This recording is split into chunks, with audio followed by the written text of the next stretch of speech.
Hi, everyone. My name is Jacqueline from Arrive Yoga and Mindfulness. This sequence is something that I came up with for a private student I'm working with tight hips and a sore knee. So this is part one. You're going to need a wall so that you can lie with your feet at the wall, and you'll also need a yoga tie. So come onto your back with your legs stretched out, feet touching the wall. And it's as though you're coming into mountain pose, but you're on your back. Right. So find a place where you're coming out of the wall perpendicularly. You're not on an angle. You could even lift your head, look down your spine. And then with the back of your heels on the floor, your toes turn straight up towards the ceiling, beginning to press your feet into the wall. You might just do back and forth, 1 foot at a time, feeling the engagement of your legs, kind of like a cat kneading, right, a blanket, pressing one at a time. And then finding a place where it feels like both feet could press into the wall evenly. And can you find the four corners of your feet here at the wall? So the inner heels, the outer heels, the mounds of the big toes and the mounds of the baby toes.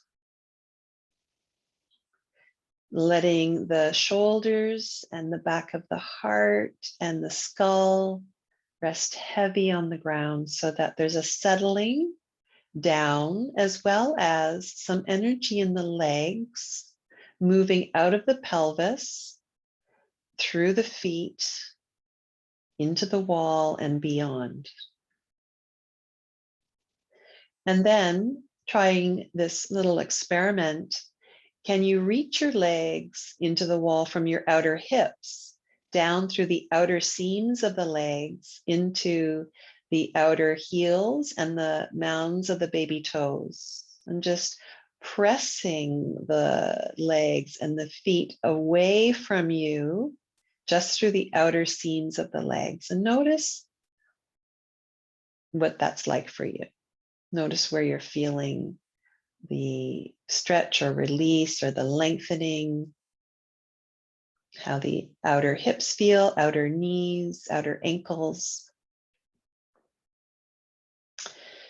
And then soften, release, relax, and then come to the inner seams of the legs. So from the groins down through the inner lines of the legs, all the way down through the inner ankles, inner arches, and pressing into the mounds of the big toes and the inner heels. So reaching the legs away from you, out of the pelvis through the inner seams of the legs. And again, notice, feel the lengthening, the stretching, the energy. How does this feel in the inner knees, inner ankles, inner arches? Can you really plant the mounds of your big toes there into the wall? Great, and then release and soften and settle. Now we're going to go through both sides, outer seams of the legs and the inner seams of the legs at the same time, reaching into all four corners of the feet. Yeah, and just again, just checking, it's like a little exploration here. How does this feel through the whole hip joint, knee joints, ankle joints? And as the legs and feet press away from you, allowing the spine to lengthen, grow a little bit out and away from the wall, just like we do in Tadasana, mountain pose.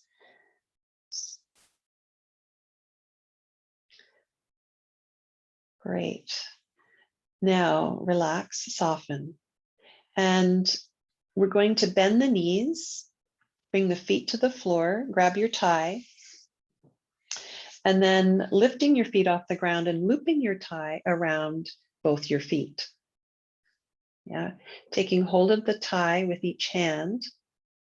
And then from here, we're going to keep the legs together and the knees be slightly bent. We're not going into a big leg stretch yet. What I'd like us to do is keep the legs together, and you can use the tie to help guide the legs, but we're just going to circle them around. Choose a direction and circle the legs. These movements can be quite small, right? And if the circles are really small, you will notice that you're kind of rolling around more the center of the back of the pelvis. If the circles are bigger, right, you'll roll around more the periphery of the back of the pelvis. You'll go into the upper edge of the back of the pelvis and over to the hips and then into the buttocks a little bit more. So you could try doing both, starting small and then maybe spiraling out into larger circles. At some point, change directions. And for the sake of time and keeping this video shorter, I'm kind of speeding through this, but you might want to put pause on and just spend a little bit more time here.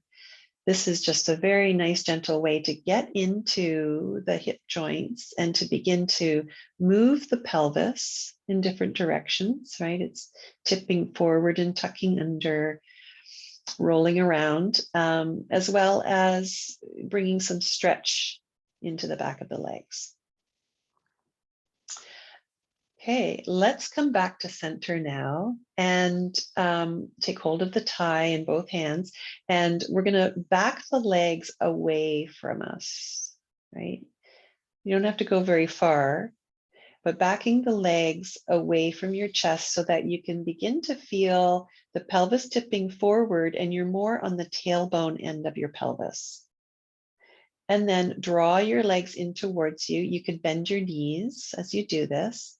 As the legs draw in towards you, can you feel how you're dropping into your low back? And you're sort of leaving the territory of the pelvis, and now you're sinking into your kidneys and your low back. So take the legs away and roll across the length of the back of your pelvis towards your tailbone. And then in towards you, rolling up the middle of the pelvis and into the region of your low back. And you might continue with this a little bit longer too. But from here, what I'd like us to find now is that center place where you're neither rolled forward towards the tailbone nor into your low back. Find the center of the sacrum, the middle of the back of the pelvis. And once you've found that, release your left foot to the floor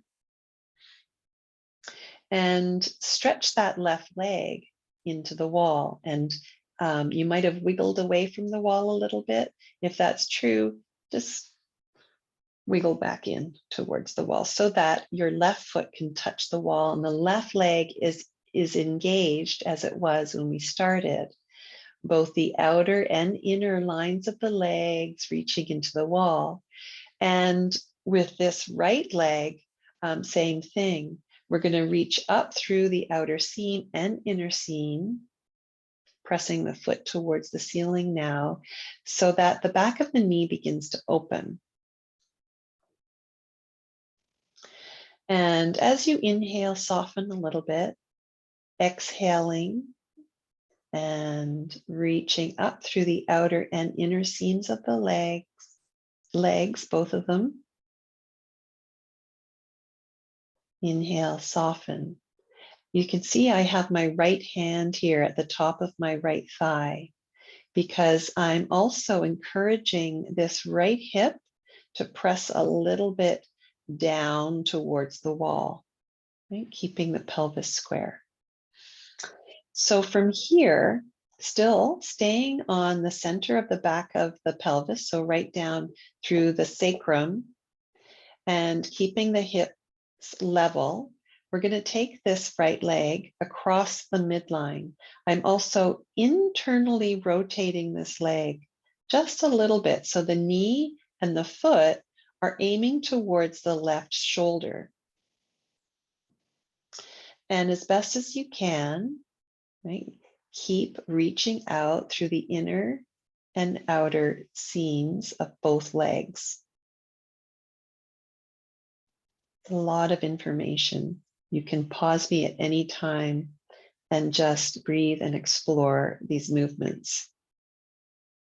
From here, we're going to take the leg back to center, pass it into your right hand, and then externally rotate the leg. So turning the thigh away from the midline and then taking the leg out to the right.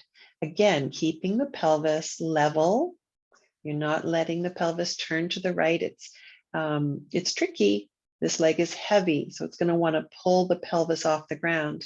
Keep your neck and throat, head relaxed as the left leg reaches into the wall, right leg reaches out to the side. Keep externally rotating this thigh as the leg comes out to the side. You can see I have my elbow on the floor and I'm holding my leg there with the tie just to keep it from dropping towards the floor, dropping onto the floor.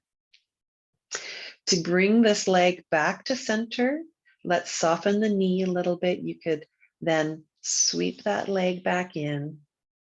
Good. And then release the tie. We're going to bend the knee quite a lot now, hugging the thigh towards you and to the outer side of the torso. So rather than right in towards the chest, taking the thigh out to the side, keeping the knee quite bent. You might even take hold of your foot, and your foot is flexed and looking up towards the ceiling.